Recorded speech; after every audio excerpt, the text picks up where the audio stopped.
Good evening. I'm Mitchell Livingston, Vice President for Student Affairs and Services at the University of Cincinnati. I welcome you to tonight's special program in my role as Chair of the NCCJ of Greater Cincinnati. Events have intensified in the Middle East with undeniable repercussions here in the United States, especially for two of our faith communities, American Jews and American Muslims.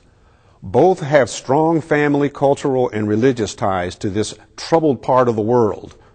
Both share the status of religious minority in this country, and as such, suffer religious and cultural prejudices Western Christians do not often experience.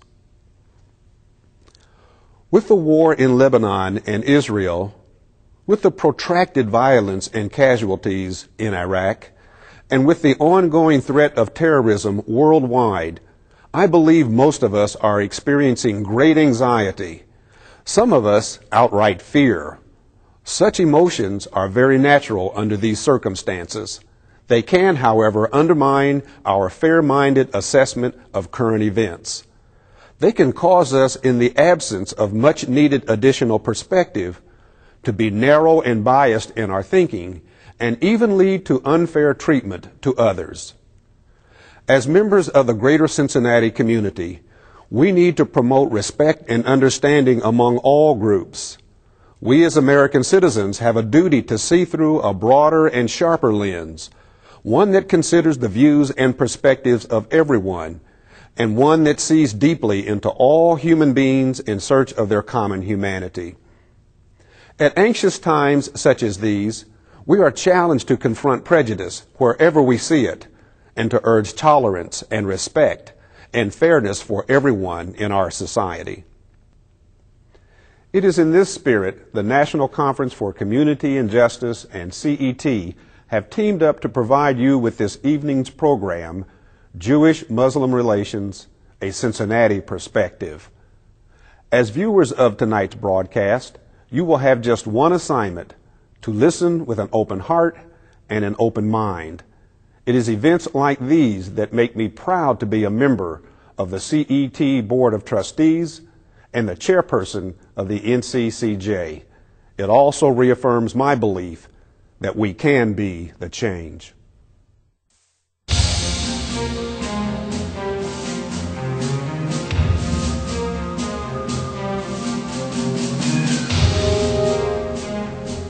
Good evening, I'm Kathy Lair. The events that are causing such heartbreak in the Middle East are impacting the lives of many right here in our local community. Tonight we'll explore the global conflict and the repercussions it has caused for American Jews and American Muslims. Following some opening remarks from our special guests, founders of the NCCJ, Jewish-Muslim Dialogue Group, we will invite questions from our studio audience. It is important to note that our guests are speaking for themselves, not on behalf of all Jews or Muslims. Dr. Inayat Malik is active in numerous civic, interreligious, and cultural affairs. He was a founding member and is current board chair of the Islamic Center of Greater Cincinnati. He chairs the Board of Trustees of the Islamic Educational Council and serves on the board of the Health Improvement Collaborative of Greater Cincinnati. Raised in Pakistan, Dr. Malik moved to the United States in 1964.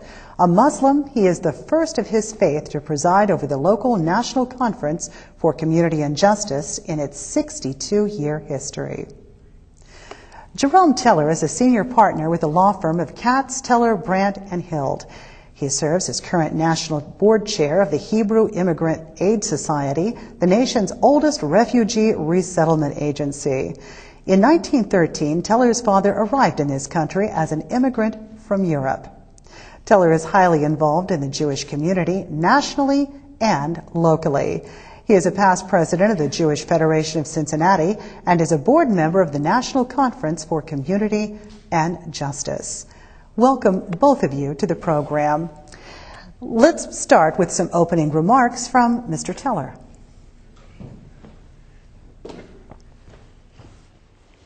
You know, it's an honor. It's really quite an honor and a privilege for me to be here, and to be here with my friend Ike Malik. We have developed a special friendship, and it's what leads us to be here this evening. A special thanks to Chip Herod of the NCCJ, who really has been the focal point that has really caused this dialogue that we have had, and you'll hear about. And also a special thanks to Susan Howarth, a member of our board, the president of WCET, for having invited us. Let me just tell you a second and a little bit about how our dialogue really got started. Actually, for myself and my wife, Sue, it was really during the first Iraqi war. It happened to coincide with Rosh Hashanah, our New Year. And we had been to services, and after services, I'm not really sure what it is that possessed us, but we said, let's us go to the mosque. There are really people who are suffering here. We had actually been to the mosque before, but in any event, we drove out there. And when we arrived, there was a police car. It was being guarded. And we said, we're just people coming in peace, and we just want to say hello, and we just want to hold our hand out in peace. And so we went in, and that's when I first met Shakila Ahmad, and that's when I first met Karen Dabdood. And afterwards, someone asked me, well, why did you do this? Aren't you in fear of them? And I said, no, I'm not in fear of them. I simply don't know them. And I really want to know them. And from that evolved 7 Jewish couples in Cincinnati and 7 Muslim couples, and we started to meet. And we met at each other's house, and we exchanged hospitality and food. I mean, all Jewish people have to have food. And we really talked about what it was like when we grew up, what it was like to be in a Jewish household, what it was like to be in a Muslim household. Great deal of similarities. And it continued to evolve, and it went on for close to 3 years. It's been now close to 3 years. And it's been a very important event. I have to tell you honestly that in the last year or so, I think it lagged. But this event tonight and these circumstances that we are dealing with now, these are hard circumstances. They touch us to our very core. And I think it has brought us even closer together.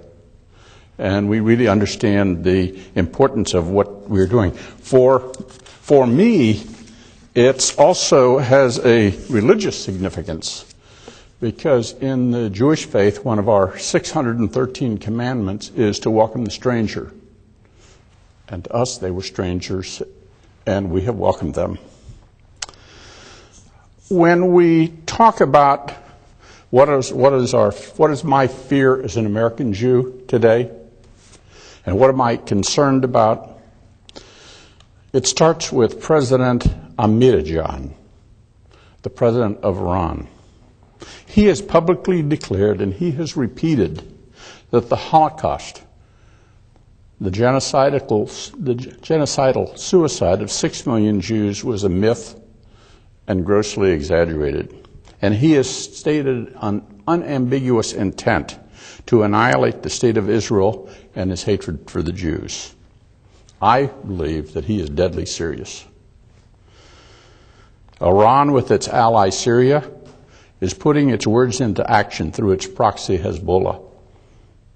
They've armed them, they've equipped them, they've trained them, and they've generally financed them. And I, as an American Jew, find it almost impossible to understand that in a civilized world, we have an independent nation that is publicly declaring the intent to eradicate another independent nation.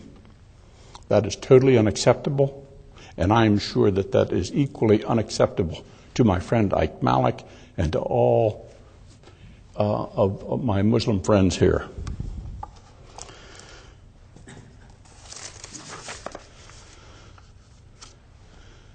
Is Iran, Syria, Hezbollah, Hamas, is that the wave of the future? Increasing both revolutionary activity against moderate states and terrorism against the West? In short, my concern is, will a bad ceasefire kill more people in the end than the fighting it was formulated to stop? I hope not. When I mentioned to several people that I was going to do this program, several different people said to me, well, who do you regard as who won and who lost? I know that Sheikh Nasrallah has made many statements about the that they have blunted the heralded military might of Israel. I know that President Bush has made statements that we have to wait and see. He's not sure who it is. From my view, there were no winners. From my view, there were only losers. Hundreds of innocent Israelis and hundreds of innocent Lebanese lost their lives. Greater hundreds were maimed. Vast destruction of property. Hundreds of thousands of people were displaced in both countries.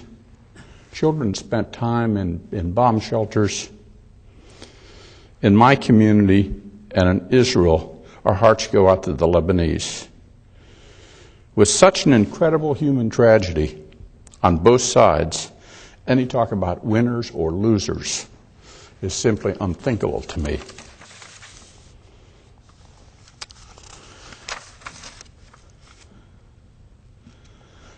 A Christian friend said to me one time, why is it that I am so supportive of Israel? Well, let me just tell you quickly in some statistics why it is. There are some 13 to 14 million Jews in the world today.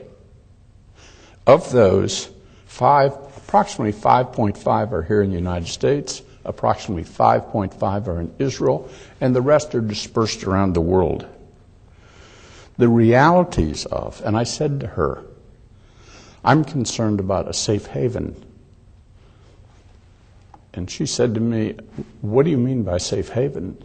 And I said to her, the fact that you are able to ask me that question is a blessing for you. Because as Jews, we concern ourselves about safe havens. Israel is our place of safe havens. And what Israel strives for today is it wants a genuine acknowledgement by its neighbors that it is a sovereign state with an unalienable right to exist. It wants secure borders, and it wants a lasting peace. That is the sole thing that Israel is seeking. Let me just conclude my remarks by saying that I'd like to make a comment about what I think we have learned together in our dialogue, and that is the importance of speaking out. When the bombing of the mosque occurred in Clifton, we spoke out loudly, because that was dangerous.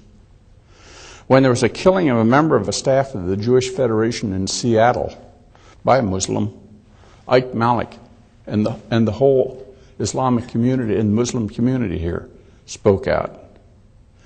It is our responsibility as Jews, as Muslims, as Christians, to make loud, consistent, unequivocal statements of outrage and condemn whenever there is ever any acts of terrorism. Most unfortunately, the recent acts of terrorism in various parts of the world are caused by extremists who happen to share the same religion as my Muslim friends. When that occurs, our Muslim friends have the unfortunate but primary burden of denouncing those acts of violence without qualification. Simultaneously, I as a Jew and Christians, we owe responsibility to speak out and to make sure that our Muslim friends are not swathed by a broad brush. And that is a concern of mine today. And also, It is our responsibility to tell our friends that they are not standing alone. And that, my friends, is what I think we have accomplished in this Muslim dialogue. It is an honor for me to have been a part of it, and I am glad that you, members of this audience, are here, and I hope that we can answer your questions. Our goal is that you too will become a part of a dialogue. What I found, and what each of us found, is that each of us can make a difference. Thank you very much.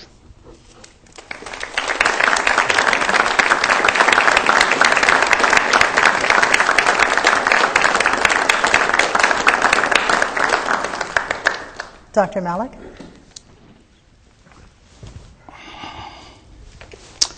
Good evening. I want to reciprocate the nice things that Jerry said about me, about the Muslims, and I want to assure him that we have similar feelings towards our Jewish American friends. I am going to give you a Muslim's perspective. I grew up in Pakistan. I'm not an Arab, but I am a Muslim. I speak as one. I don't speak for the whole group, but I speak primarily as a very concerned Muslim American. I want to give you a brief history of Muslims in the United States, because it is a relatively young community. Our nation is a nation of immigrants, and Muslims are part of it. The earliest Muslims to be brought to this land, according to the historians, were some of the slaves brought here from Africa. In late 18th century, there was some migration of Arabs, primarily Christian, from what was known then as Greater Syria. After World War I, after the demise of the Ottoman Empire, when there was unrest in the Muslim world, there was a wave of immigration into this country. It seems like at times of crisis and unrest is when many of these migrations do occur, which is understandable. This immigration of Muslims almost stopped to a trickle in 1924 when the United States imposed a quota system based on national origin. Different countries were allocated a certain number of immigrants that could be allowed from those countries. And since Muslims were almost non-existent, the primary focus was on the areas from where most of the immigrants had come up until then. In 1965, that system was repealed thanks to LBJ, who replaced it with a system where the visas were issued based on a preference given to the relatives of the U.S. residents. And secondly, a consideration was given to the people who were possessing special skills and fulfilled a need in this country. So that's when a number of Muslims migrated to this country, many from South Asia, many from Middle East. Many of them brought special skills. Many were physicians, engineers, other professionals. Now, another trigger in the wave of migration was the 1967 Jewish or Israeli-Arab War, which again caused a lot of unrest. It started the civil war in Lebanon and caused another wave of migration. We all remember the Iranian Revolution in '79, which again caused a lot of unrest and resulted in yet another wave of immigration of Muslims from that part of the world to this country. In 2001, there was a survey done of the people who attend various mosques as to what the ethnic breakdown is. South Asians comprise 33%, African American 30%, Arabs 25%. And most people think of Islam and Arab as synonymous. Many of you may know or may not know that most Muslims in the world are non-Arab. There's roughly 1 to 1.2 million Muslims in the world, and no more than 20 to 25% of those would be Arabs. So that is a corresponding representation. And the rest were sub-Saharan Africa, European, or white American. The point I'm trying to make is that Muslims are a multi-ethnic group. They are not a homogeneous group. They represent different cultures, different languages, different areas of the world. Yet they are bound by a common faith. There is a concept in Islam of ummah. Ummah meaning you belong to the same family. So there is a sense of family among Muslims. So it does not matter whether you're from South Africa or Arabia or Africa or somewhere in Europe. If you're a Muslim, you feel like you belong to that special family, much like the Jews do. And I know there is some ethnic diversity among the Jewish, but not quite to the degree that you see in the Muslims. Now, part of being a component of that ummah is an obligation that you feel the pain or the joy, whatever the case might be, of the members of that group. And that's what drives the reaction of Muslims all over the world to events that may be primarily in an area where there is no obvious ethnic or linguistic connection. The other thing that drives Muslims and unites them is the places of religious reverence and sacred sanctity. And I'm referring not only to Saudi Arabia, where the two primary places, Mecca and Medina, host the two holiest shrines, but also to the city of Jerusalem, where the Al-Aqsa Mosque is considered the third holiest shrine in Islam. From the Dome of the Rock, the Prophet Muhammad, peace be upon him, ascended to heaven and had a conversation with God. And that place has a special value for Muslims. And I can't overemphasize the degree to which it is important to Muslims to have a connection to that place. So the thought of losing that place is very disturbing to Muslims all over the world.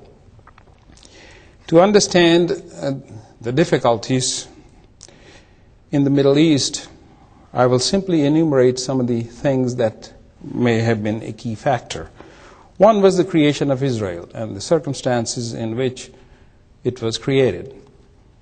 You know, the United States was the first country to recognize it and is committed to the existence and security of Israel, and that's not a debatable issue. Yet, you cannot deny the conflict that resulted and continues up until today as a result of the creation of Israel. The defeat of the Arab armies hurt the Arab psyche. The Palestinian refugee issue, 1.3 million of them living in refugee camps. And many people may not realize that most, if not all of them, are not citizens of any country. None. They don't have the rights or the privileges of citizenship anywhere. And each Arab country will give you a reason why they have refused to assimilate them. Take the case of Lebanon. They've had a delicate balance between the number of Muslims and Christians that live in that country, and to run a political system, they don't want to upset that. The ongoing conflict and periodic conflagrations that we see in the Middle East results in hardship and has definite effects on the people living here. Now, I think we all recognize that creating goodwill here, which is very important between Christians and Muslims and Jews and everybody else, it's not going to solve problems there. On the other hand, ill will here will not only not solve the problems there, but brew discontent, distrust, and hatred here, which we cannot afford. There are 3 categories I want to list that will be affected by what goes on in the Middle East. First, the Muslims. The events there can cause further negative stereotyping of Islam with emphasis on religion as the main motivator of everything bad that goes on there, whether it's a suicide bombing or killing of an individual, which Islam does not condone. In a poorly informed segment, when you join fascism with Islam or terrorism with Islam, the society at large cannot differentiate between the two, especially in a country where Muslims are a minority. If the same terms were used in a country where Muslims are in a majority, I think it has a different impact. I think we have to keep that in mind. It will delay the acceptance of Muslims as legitimate players in this society. It will create threat to the places of worship. It will create fear in the hearts and minds of observant Muslims, especially ladies who want to wear the hijab, or men who want to wear the distinctive headgear. There is actual, genuine fear of internment, similar to what happened to the Japanese. Because if there is, God forbid, another successful terrorist event, God only knows what will happen. And the daily stresses of having to live and cope with the anti-Islamic rhetoric. Now, the effect on the Jewish community, I think, is equally negative, because it drives a wedge between Muslim community and the Jewish community. I'm concerned about the rise of anti-Semitism. At some stage, and I think you've seen that in the world opinion does not see the U.S. role in a positive way in the Middle East. And whether that translates into anti-Semitism, I have real concern about that. I would hate to see that happen.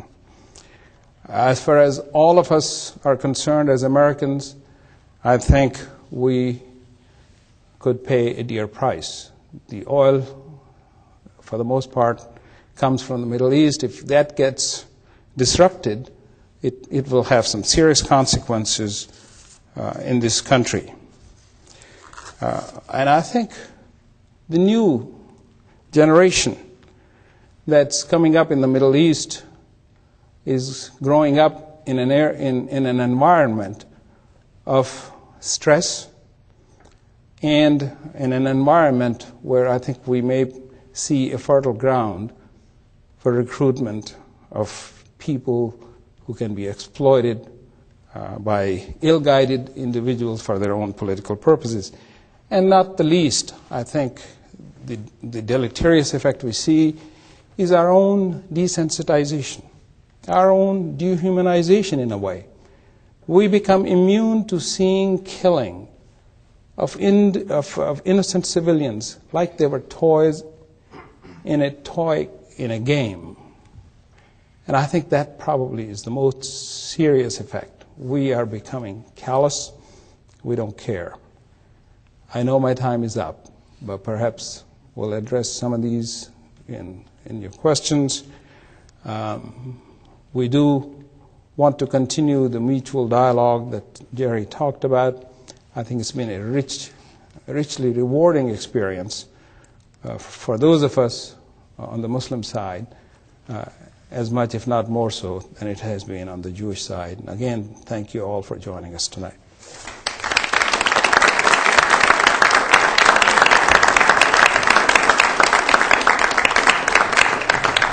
Thank you, gentlemen, for your insightful personal comments. Now, as promised, Dr. Malik and Mr. Teller have agreed to answer questions from our studio audience. I have a few questions on cards, and we'll open with one of those questions, and after that, I will solicit questions from you in the audience, and I ask that you state your questions as succinctly as possible. Thank you. This question is to both of you, gentlemen. Your perceptions of Jewish-Muslim relations in Cincinnati as we sit here today.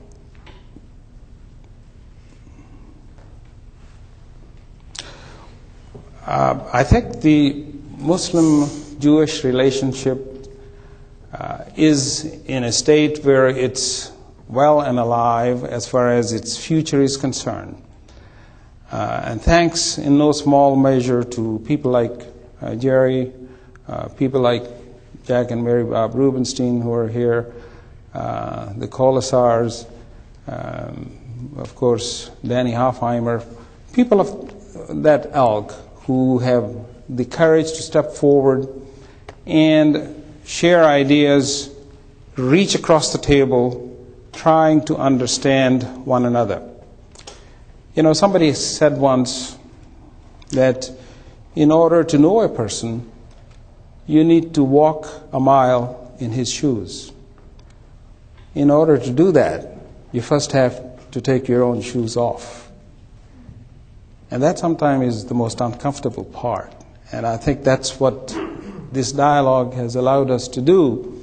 And we're beginning to understand each other. And I think there's a bright future. And I look for this dialogue to continue and grow. I agree. I agree. We just didn't know each other. We didn't know what our respective fears are. I didn't until Ike had said a concern about even the thought of internment. That would never have crossed my mind. It wouldn't have crossed my mind, and it's a repulsive. It's a repulsive thought. Not a repulsive thought by him, but to think that that someone could be concerned about that. I need to be concerned about that. I think that we have. I think that we went a long way. I think we stumbled for a while, but the fact that you are all here, and the fact that WCET wants to hear and have the Cincinnati community hear what we have to say, I think it goes a long way. I think it's very positive. Thank you. Now let's open up our questioning process to our studio audience. Who has a question? Let's go to the back row. The gentleman over here on the end. Please stand. Thank you very much for this very unusual evening, very wonderful presentations and opportunities to think anew about this incredibly important issue. Since September, since 9/11, I think the entire country has thought differently about what is a Muslim, what is the nature of the Islamic religion. In Cincinnati, it's great to hear about this experience that you both have had and families have had. I wonder, though, is it possible to have this discussion in a synagogue or in a mosque or in a church? Or is it still too hot an item for people to sit in their institutions of faith and say, I have 1,000 questions for you, or I have 1,000 questions for you. Could they be answered? So could this dialogue move out of the beauty and certainly the enchantment of the homes into the institutions themselves, is my question. Thank you. Absolutely. First of all, we have met at the mosque several times. In my family, an important event every week is Shabbat. That is Friday night when our family and our friends gather, and it's an important religious experience for us. And we had the Muslim community to a Shabbat, and then we had them at our congregation at the Isaac M. Wise Temple. Absolutely. I mean, I'll tell you the best thing that I found that we've been able to do The biggest step we've been able to do is we have been able to respectfully disagree with one another. That is a wide step. So we're a long way from perfection, but I don't know how you accomplish anything without a dialogue. It's simply impossible without a dialogue. I'd agree with that. I think initially we weren't sure that this could be done in places of worship. And actually, we've had dialogues not only with Jews, Christians as well. We've had people, Dusty Anderson is in the audience. He came and spoke to us about his Christian faith and beliefs. And frankly, we were concerned as to what type of reaction he's going to have. And there are people out there who see things their own way and are very set in their ideas and aren't willing to look at a different viewpoint. But I think as time has passed, we've seen a greater openness, a greater willingness to see the others for what they are and accept them for what they are. We've had Rabbi Camrus speak at the Islamic Center. We've gone to the synagogue, like Jerry said, and Shakila, our outreach coordinator, is here tonight, and she's gone to countless churches and synagogues and schools and libraries, you name it. So I think that it's growing. To say it's perfect, I don't think is quite the case, but we're making progress, and I foresee a day where you will have welcoming arms in places of worship to hear each other. Thank you. Is there another question Can I expand on that one second? Go right ahead. In the audience, there's a very intelligent member of our community, Arna Fisher. Arna is the new president of the JCRC, Jewish Community Relations Committee. As a result of this, what we're doing, Arna sent me an email a couple of days ago and said, would I come to a JCRC board meeting? Would Sue and I come to a board meeting? They would like for us to discuss our Muslim-Jewish relations. I think that's a positive step. Thank you. Questions? Let's go to the second row, the gentleman over here. It seems like a lot of our government leaders around the world aren't able to deal with this issue. So what message do you have for citizens in this community and around the world to make a difference with this issue? Well, I think bullets are never the answer. War causes nothing but misery and grief. In a war, there are no winners, even if one side wins. Everybody loses, and I think that was the case in the recent flare-up in Lebanon. And I think eventually those who control what the governments do have to see the wisdom of dialogue, because that's the only way to negotiate and resolve differences. You can't wait for the other side to accept all your conditions before you start negotiating. There's no point in negotiating then. So I think people need to approach this in a spirit that we are all children of God. We were all created from Adam and Eve. We all have limited lifespan. We all live here. We have to live amongst the people, whether we like them or not, whether we like their color, whether we like their language, whether we like their food or their culture. We are put on this earth and we can't escape from it. If we escape, we can't live. So I think that realization has to come. When it will come, I don't know. I think there are a lot of factors that drive different governments and the leaders in the world, and none of us have control over that. I think that Mike Hawkins, who just asked this question, you're perfect. You're perfect for this question. He is a member of the International Board of the Red Cross, and there was an organization that had difficulty for a long, long time with the Mogen David Society, the Red Cross of Israel, and you stuck with it, and you stuck with it, and you stuck with it, and there was a dialogue, and something has now come of it. So I think people like you are a living example of what people can do if they put their mind to it. Another question from our audience. The young lady down here in the second row, please. If you would please stand up and we'll get that microphone right over to you. I was interested in what you said about the tendency to look for winners and losers. I wondered what you thought the media, what role the media plays in contributing to that tendency to find winners and losers. I have learned from long experience, Barbara, that when I know the real story, when I know the real honest-to-God story, I don't recognize it in the paper. I am very skeptical when I read the paper today.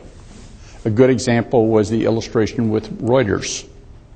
What Reuters did, with what a Reuters photographer did in doctoring.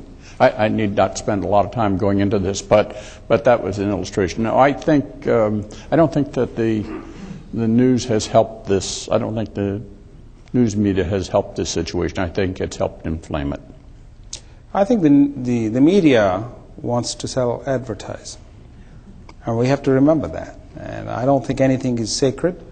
That's what drives what they do, and I think you have to keep that in mind. And I don't think they're supposed to inform people, but if things are dull and they're not controversial, nobody watches and they can't sell their products that they're trying to sell. So I think that's the bottom line. Another question? Let's go to the back row over here. I just wanted to thank you, White, for sharing with us, for those of us who are just becoming initiated in the history of the Muslim community, particularly here in the United States, and for those novices among us, do you have a book to recommend or books to recommend that would help us understand more about Muslims and the religion of Islam? Well, there are a number of books. And I think the best thing would be those who want a comprehensive list to call the Islamic Center of Greater Cincinnati, 755-3280, and we'll be happy to provide you a very comprehensive list. It depends on the degree of interest you may have, the time you want to spend. It can be as basic as studying the Quran, but there are a lot of books written by various individuals that'll be very useful. I would hate to give you just one name on the air at this time. All right, let's go up the far corner, back row, the lady at the back. Yes. Thank you. From my personal perspective, it seems that it's fundamentalists, and this is always a semantic, difficult question, but fundamentalists, extremists, or fanatics, and I define in all religions, I define these as those who insist that their perspective is truth or right, and that they are working, their intent is to change or eliminate or persecute those who don't agree. And that really is the heart of the issue. And is there an opportunity to unite all those moderate voices or voices that are more tolerant to actually spark a dialogue with those and open up those minds to thinking beyond their little world that they have chosen to live in? That's.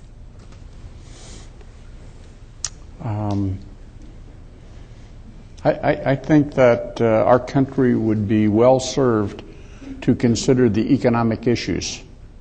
There are some serious economic issues. People turn to fundamentalism, I think, as sometimes when they are so economically depressed.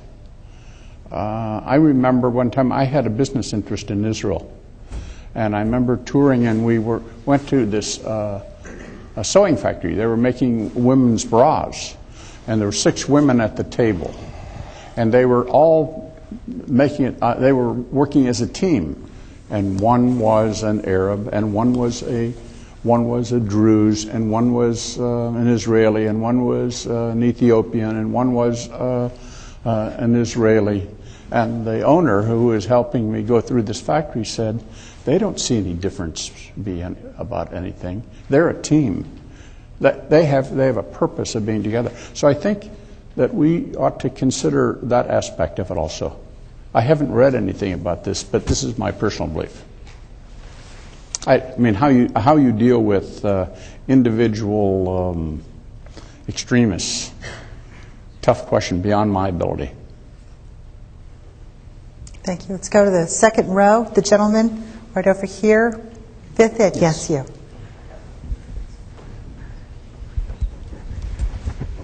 I look for some advice. If one meets a person from the other faith community for the first time, would you suggest they start talking about the Middle East, or they start talking about the other faith, or they try to get knowing each other well personally before they begin to get into topics like that? What is your suggestion? My suggestion is you go to Ike Malik's house and you have dinner there. Doesn't matter who it is, bring them along. That is first and foremost. And then the next thing is we have a cup of coffee together. And then we talk about our family together. And then we talk about things that we have in common together. And then we talk about our similarities. And then we talk about our differences. And I think over time, we will get to the difficult issues. Frankly, we're just getting to the difficult issues ourselves right now. We're looking at square in the eye. And it's healthy. We couldn't have done this had we not traveled that path together. I couldn't agree more. I think that's true. You gotta take the first step first to get to know each other and gradually build on it. Excellent questions. Let's come down here now to the front row, to the lady in the purple.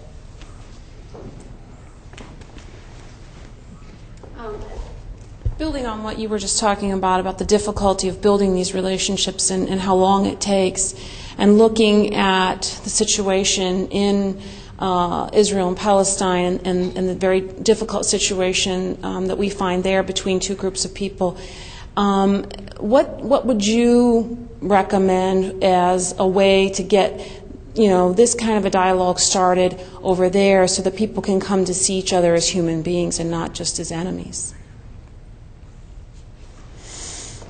I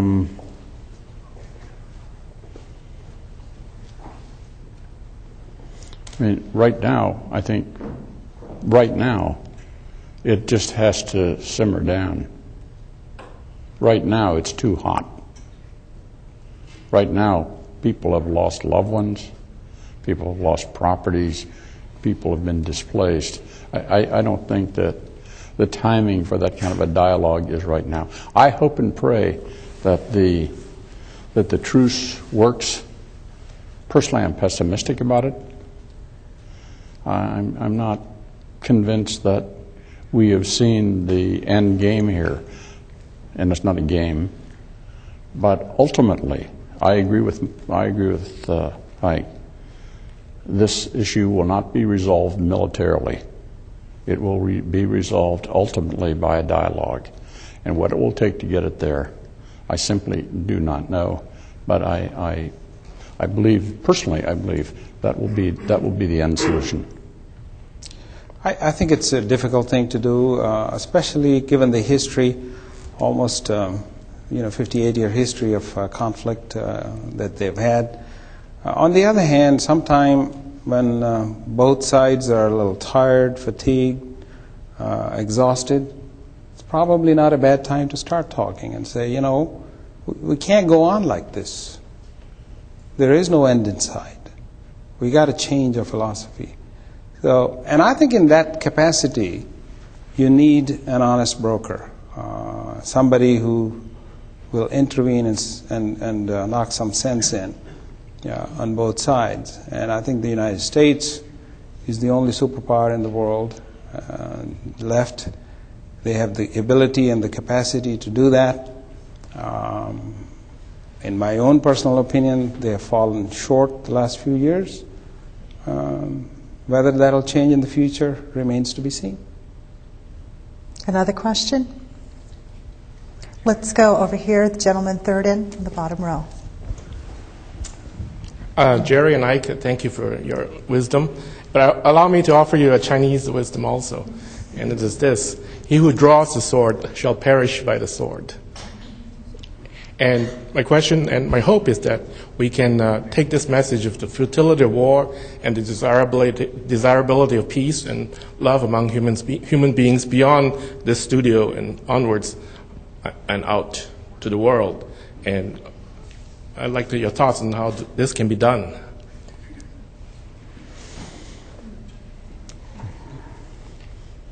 I pass to you. You're the wiser of the two.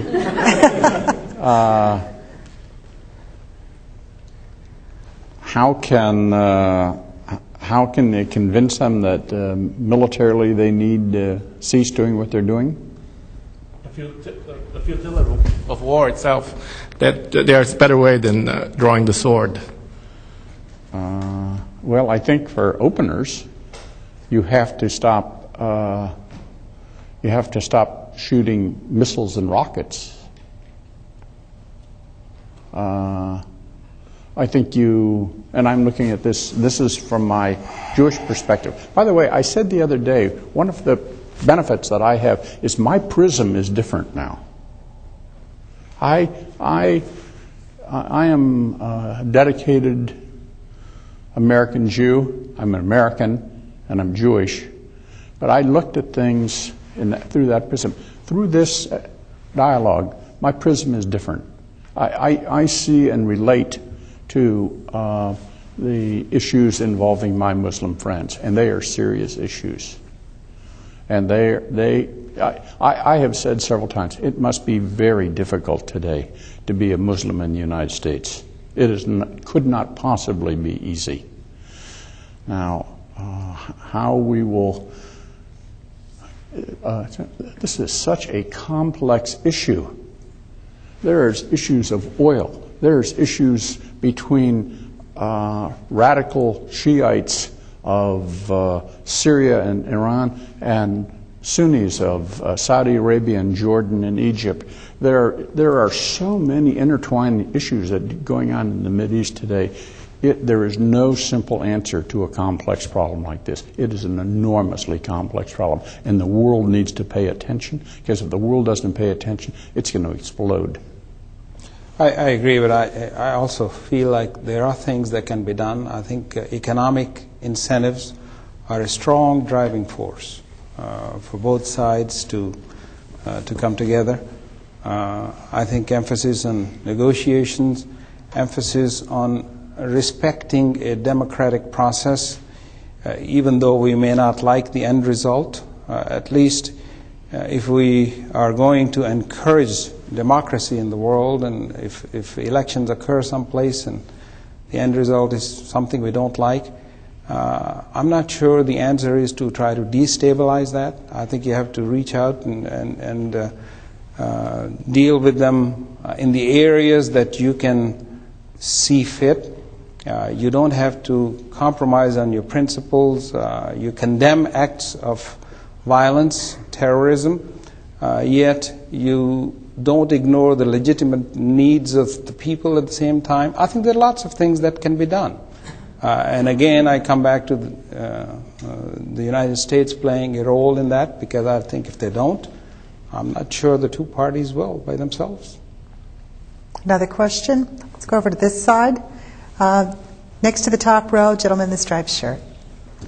I want to thank you both for your comments. And you spoke earlier about Israel being a safe haven for the Jewish people, and I hadn't thought of it like that. And Dr. Malik had spoke about how during times of upheaval, people had come to this country, because I feel like America's nature, it's been a safe haven for everyone in the world. And do you feel like what's happening abroad, we're losing that essential American quality of being able to be a safe haven for anyone? Well, I mean, all you have to do is read about the immigration debate. We're not that right now. One thing I know a lot about is immigration. From the chair that I hold of a rescue and resettlement agency, I can tell you that our policy today in the United States on immigration is the most confined that it has been since the 1920s. So the United States is not an open haven today. It just simply isn't. So the realities of the situation for someone like me, who is concerned about my brethren throughout the world, is I know that Israel is a safe haven for them, and that's just an important issue. That was the point that I was making. I don't think that the United States is a safe haven today for anybody who wants to come. It just isn't. All right, let's go back to another question. Let's go on to this side, next to the top row, the gentleman, 1, 2, 3, 4, fifth in. Yes, if you would please stand up. Thank you. Dr. Malik, if you could turn the clock back to 1947, would it be your wish that the Arab countries of the Middle East would recognize the newly created state of Israel rather than declare war and attack it? Well, first of all, we can't turn the clock back. We can't change what was done. But I think history has proven that it was a mistake for the Arab states not to accept that. And a lot of misery has resulted as a result of that. I think by the same token, gradually, if you study the area closely, the Arabs have come to the realization and have agreed to try to do that. But, the political realities are such that they're unable to reach an agreement on both sides. And that's extremely unfortunate. I agree with your basic premise. That issue has to be put to bed once and for all. There's the issue of, I think it was 850,000 Jews lived in Arabic countries, in Morocco and in Yemen and all over. They were displaced. People were displaced from Israel. There is no way today that I think this issue can be resolved other than the two-state solution. There has to be a two-state solution, and everyone will live in peace in their own home. I don't think that there is any other solution to that. Dr. Malik, Mr. Tiller, thank you so much for your comments this evening. For more information about the National Conference for Community and Justice, or to express your opinions on tonight's discussion, you may call them at 381-4660, or you can email them at cincinnati@nccj.org. If you are interested in watching this program again, you can do so anytime by logging onto our secure website, cetconnect.org. There you can view the entire program on demand and obtain additional information about tonight's topic. Thank you for watching. On behalf of CET and NCCJ, I'm Kathy Lair. Have a good evening.